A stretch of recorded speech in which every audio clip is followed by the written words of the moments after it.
Welcome to Lassoing Leadership. I'm your host, Jason Rogers. And I'm your other host, Garth Nichols. Lassoing Leadership is the result of our love of leadership and how the show Ted Lasso tackles some really tough issues, allowing us to bring to light some of these issues, learn from them through discussions with incredible people. And I always say, like my co-host, Jason. But today we welcome two authors of a recent article on Lasso and education.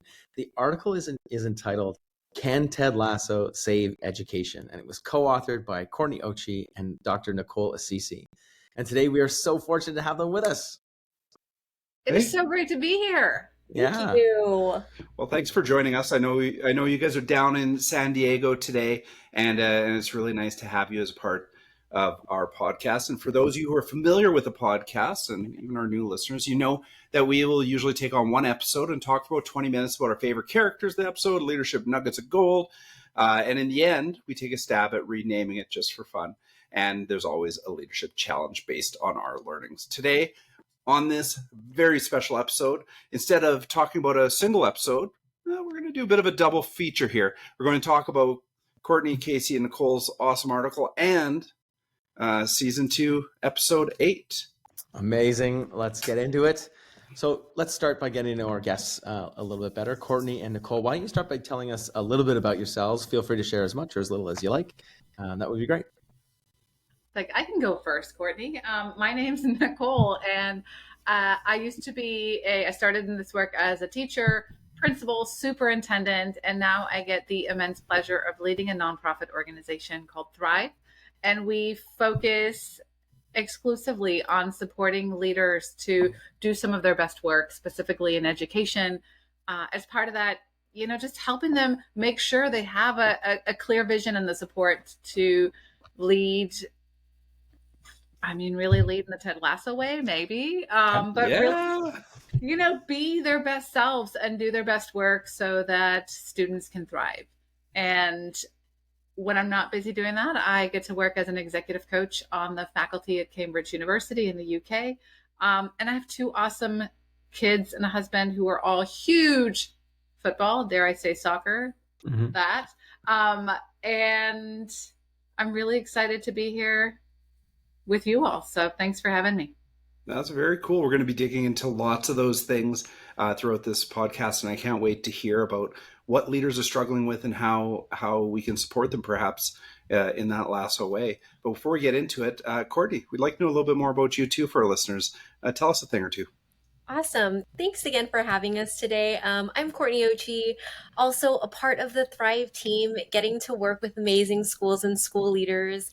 I am a former kindergarten teacher all the way through elementary school principal, have held many roles in that education field. And so know what it's like firsthand to be in there and what it means to both be led and be a leader in the space and how impactful that can be. Amazing. Okay, so this is all going to feel a little bit like a lightning round.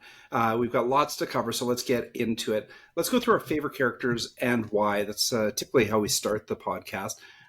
So I'm going to throw to Courtney. I think you're up first. Who are you taking in this episode? Who's your favorite character? All right, this is hard because I'm a Roy fan through and through, but this episode, it's all about Dr. Sharon and Ted because of the heart that they bring to it, right? They stray from their usual character tropes to show a side of them that we haven't seen yet, and I can't deny that.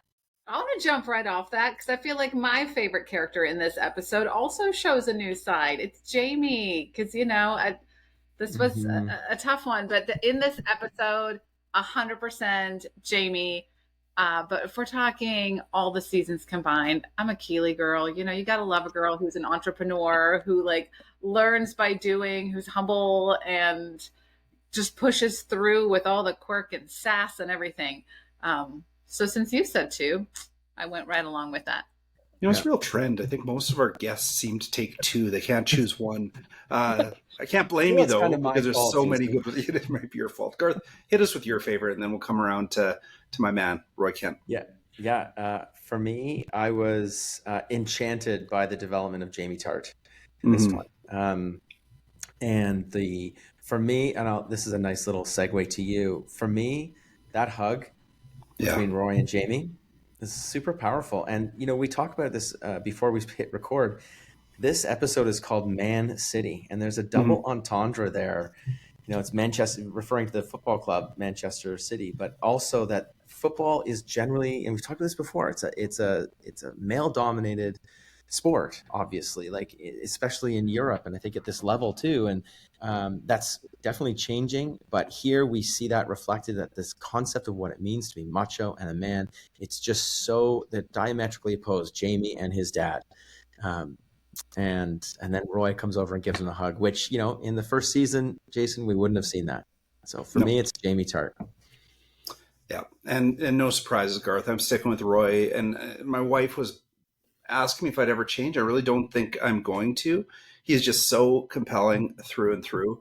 And the moment, we talked about this before we got on air, but being called into the teacher's classroom to talk about Phoebe swearing and her swearing too much at school is a real classic moment, particularly for educators and school leaders. And I just loved it. But what I loved more about that than is that he accepts the feedback and he's willing to help Phoebe improve. And I think from a parent perspective and a school leadership perspective, we all can learn a lot of things there as well, because I think teachers know a heck of a lot of what's going on in kids' lives and how we can be better parents for them. So thank you, Roy Kent. But Jason, how neat that little Phoebe also sees the flip side of that, right? When she says well, but I stand up to bullies because of you, and I do all these other things, so it's not all bad. I just feel like there's a shout out to the wisdom of kids and just how brilliant they are, and how that raw insight and authenticity is just it makes all the difference. And might I add empathy? I think when they get back in the car, you'll remember that Roy and Phoebe go back and forth, and she says, "Hey, let's not swear together." And and Roy says, "I can't do that." And she's like, "I understand, but can we go play Princesses and Dragons?" And and then Roy shows empathy because he decides he will in fact be a princess because Phoebe wants to be the dragon that day. So it's a really beautiful moment between the two of them. Listen, we've talked a little bit about the guts of this episode, but Jason, give us a 30-second summary here. All right, here we go. This episode's named Man City, as you mentioned before, Garth. Sam and Rebecca get to meet. They have dinner, somewhat awkward, and then they kiss, and they actually have a second date, all inside this one episode.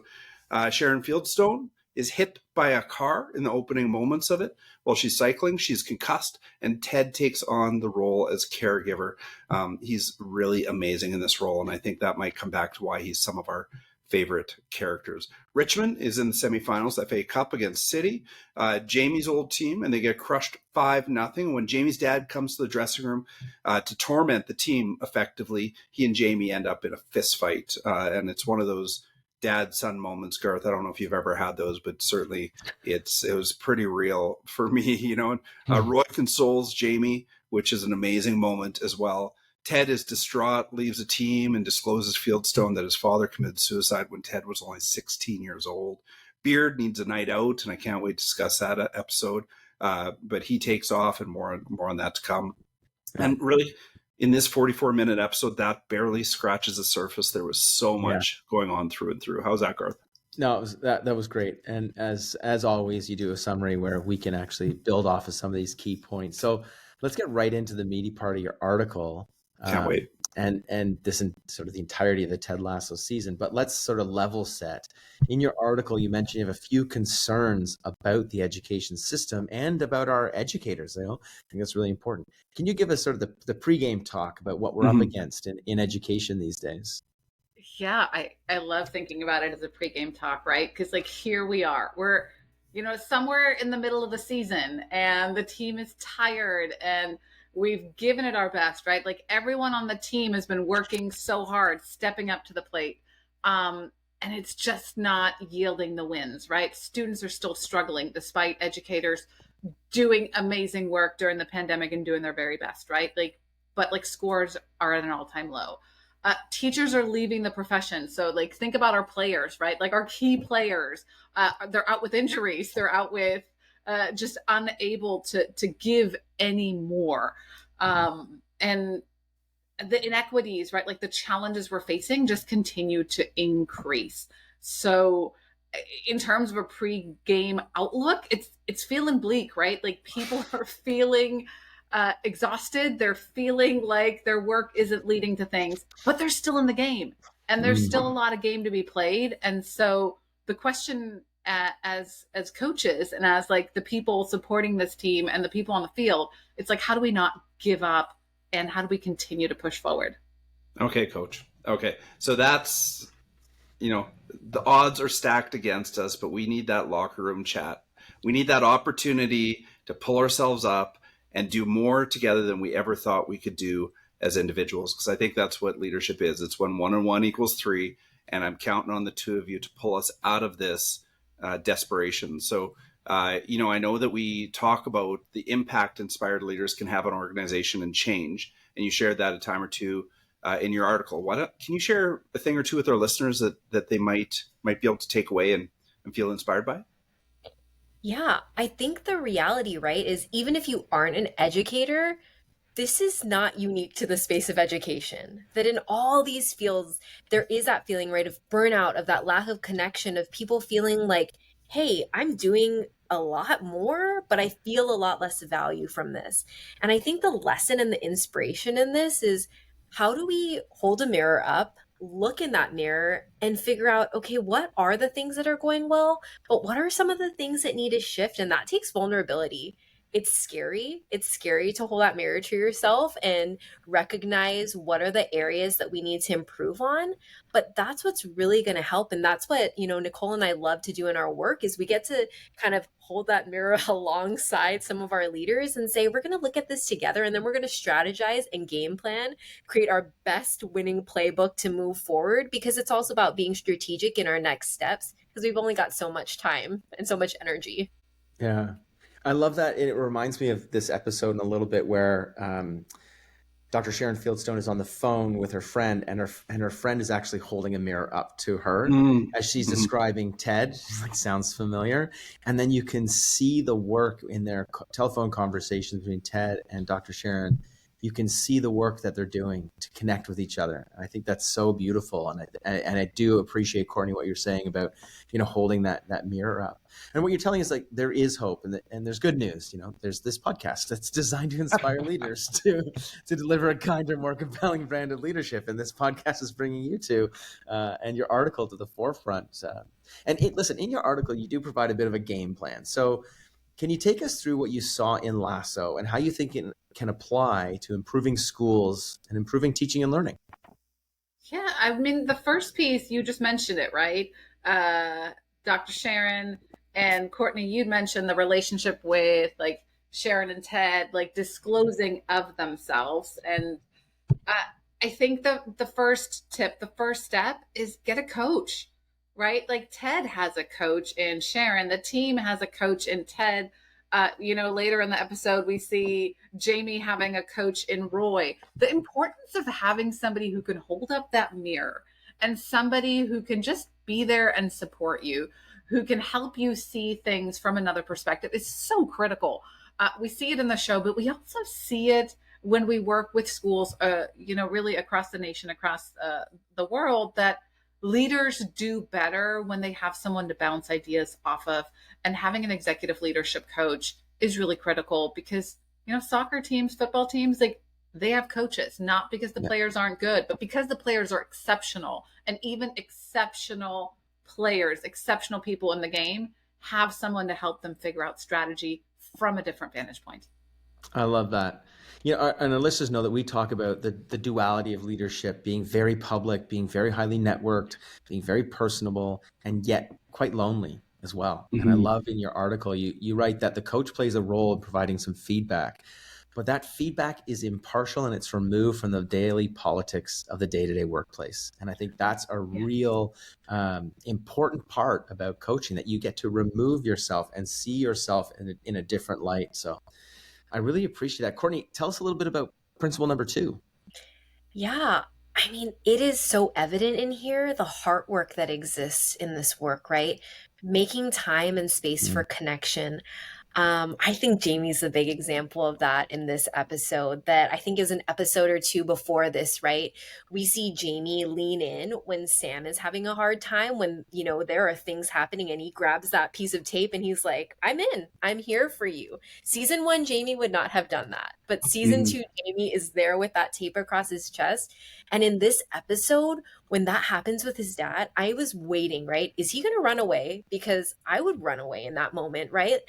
There's something scary happening. My vulnerability, my heart is showing, and he doesn't.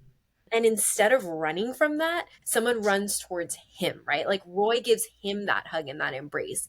And that just shows how important connection is. And so we kind of say at Thrive that rather than letting people run away or pull away, we call them in and we say, we're going to give you this space to be brave. And how can we help you through this? How can we work through this? Because this is where the real work happens, when we have that space for connection. Oh, I love that. And I think, Garth, this podcast is a lot about connection. I really think part of how we sustain ourselves in leadership and get to meet other people is by connecting through this. And I think it's modeling it for, I hope, more leaders from across Canada and North America. And we see a lot of connection through this episode. As I said before, Ted steps up to take care of Sharon after she's been hit by a car. Roy prioritized connection with his niece. The coaches, I love this, share confessions prior to the big game, prioritizing connection over the game. And I think, this obviously has a plot twist to it, but I think it's a really interesting moment because obviously all of them have been carrying around something that they haven't been able to say one another. When Ted opens up and shares something, they feel compelled to share something too. And so I think we can lead with vulnerability and, really, really prioritize connection, just like Ted did in that scene. And finally, the most touching is that Roy steps up and hugs Jamie after Jamie's conflict with his father. That's why I think this whole episode is truly about connection. Nicole, do you want to hit us with principle 3? Yeah, well, and it connects to connection, right? Like it's interwoven, because it's this idea that sometimes you need to retreat. You need to get away from the work. You need to get off campus, out of the office, and meet with your team.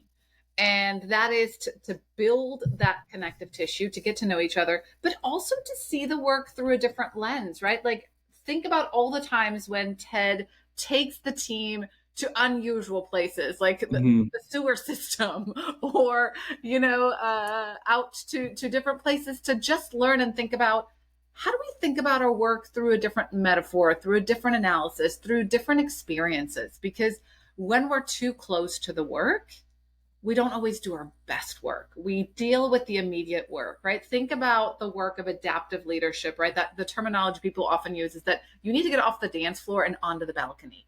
And going on a team retreat is that opportunity to step onto the balcony and zoom out a little bit and see the work, and to experience the work differently, and to really come closer with your team, with your colleagues that are doing this work.